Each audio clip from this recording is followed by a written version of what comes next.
सुप्रभात बच्चों। आज हम कक्षा 10वीं हिंदी से सूर्यकांत त्रिपाठी निराला द्वारा रचित पाठ कविता अट नहीं रही है का अध्ययन करेंगे।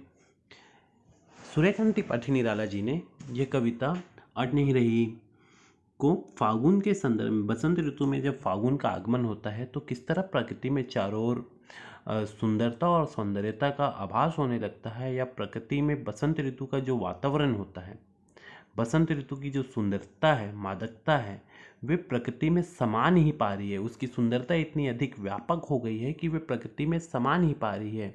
उस स्थिति को ध्यान में रखते हुए ये कविता का निर्माण उन्होंने किया है।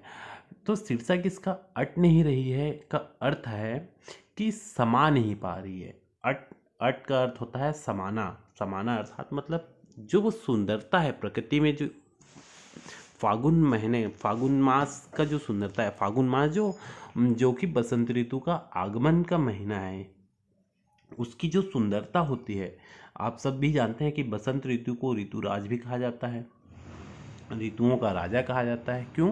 क्योंकि उसकी सुंदरता इतनी व्यापक होती है ना। तो उसकी सुंदरता प्रकृति में इतनी अधिक हो गई है कि वो समा नहीं पा रही है। कवि की नज़रों में बहुत ज़्यादा सुंदरता हो गई है, तो उसे अपने शब्दों में उन्होंने बताने का प्रयास किया है कि कैसी सुंदरता वो प्रकृति में चारों ओर विद्यमान है, या प्रकृति कितनी सुंदर और कितनी अद्भुत नजर आ रही है। तो देखते हैं कविता और उसके भावार्थ। अट नहीं रही है आभा फागुन की तन सट नहीं रही है, कहीं सांस लेते हो घर घर भर देते हो, उड़ने को नभ में तुम पर पर कर देते हो। आँख हटाता हूँ तो हट नहीं रही है, पत्तों से लदी डाल कहीं हरी कहीं लाल, कहीं पड़ी है उर में मंद गंध पुष्पमाल, पाट पाट शोभा श्री पट नहीं रही है। और तो इसके कुछ कठिन शब्दार्थ है, उस पर हम नज़र डाल लेते हैं। कठिन शब्दों का अर्थ देख लेते हैं, फिर उसके बाद उनकी व्याख्या देखेंगे। अट का अर्थ होता है समाना, है ना। अट नहीं रही का अर्थ मतलब समा नहीं पा रही है। आभा, आभा मतलब सुंदरता। फागुन हिंदी महीना का नाम है जो बसंत ऋतु के आगमन में होता है, जिसमें होली, इसी महीने में होली भी मनाया जाता है। उड़ने को नभ में तू पर पर कर देती है। पर पर का अर्थ पंख, है ना। पर को पंख कहा जाता है। फिर उसके बाद है उर। उर का अर्थ होता है हृदय। मंद गंध मतलब धीमी गंध, धीमी सुगंध। पुष्पमाल मतलब फूलों की माला। पाट पाट मतलब जगह जगह। शोभाश्री मतलब बहुत ही ज़्यादा सुंदर, सौंदर्यशाली। ठीक है, तो इस तरह से इसके कुछ कठिन शब्दार्थ है जो हमने देख लिया। अब इसकी व्याख्या देख लेते हैं। अट नहीं रही है आभा फागुन की तन सट नहीं रही है। तो कवि सूर्यकांत त्रिपाठी निराला जी कहते हैं कि जो फागुन की महीना है वो इतनी सुंदर लग रही है, इतना सुंदर लग रहा है, जैसे उसका जो फागुन का जो शरीर है, फागुन की जो आभा है, सुंदरता है, वो इतना अधिक है कि वे उस प्रकृति में समा नहीं पा रही है, उस प्रकृति में उसकी सुंदरता समा नहीं पा रही है ना। तो उसी को कवि ने कहा है अट नहीं रही है आभा फागुन की तन सट नहीं रही है। अर्थात फागुन रूपी जो बसंत ऋतु में जो फागुन का महीना आता है, वो एक उसका तन में जो सुंदरता है, उसके तन में जो आभा है, सुंदरता है, वे बिल्कुल भी प्रकृति में समा नहीं पा रही है। मतलब इतना ज़्यादा सुंदरता हो गया है कि वो उसके लिए जगह ही नहीं बन पा रही है। ठीक है, आगे। कहीं सांस लेते हो घर घर भर देते हो, उड़ने को नभ में तुम पर पर कर देते हो। ठीक है, तो यहाँ पर फागुन महीने को का मानवीकरण किया है कवि ने, और वे बोल रहे हैं कि तुम इस तरह से सांस ले रहे हो, सांस ले रहे हो, तो ऐसा लगता है जैसे घर घर भर दे रहे हो, अपने सांसों को घर घर भर दे रहे हो, है ना। इसका अर्थ क्या है कि बसंत ऋतु या फागुन के महीने में फूल की खुशबुआँ जो होती है, फूलों की जो खुशबू होती है, गंध जो होती है, वे हर घर चारों तरफ फैलती है। उसी को कवि ने कहा है कि फूलों की जो महक होती है, फूलों की जो खुशबू है, उसको फागुन का सांस लेना कहा है। फागुन सांस ले रहा है और घर घर में अपनी सांस को पहुंचा रहा है, अर्थात श्वास को पहुंचा रहा है, अर्थात अपनी महक को। फूल जब खिले होते हैं तो उसकी महक हर घर में या प्रकृति में चारों तरफ विद्यमान होती है, खुशबूदार माहौल बना रहता है। ठीक है। उड़ने को नभ में तुम पर पर कर देते हो, और तुम्हें देखकर फागुन की जो सुंदरता है या फागुन में जो प्रकृति की मादकता है ना, उसको देखकर कवि का मन करता है कि मैं नभ में अर्थात आकाश में उड़ जाऊं, और उड़ने को जैसे चिड़िया उस समय चहचहाते रहते हैं, है ना, उसी तरह से मेरे अंदर मेरे मन में भी पर लग जाए, अर्थात पंख लग जाए।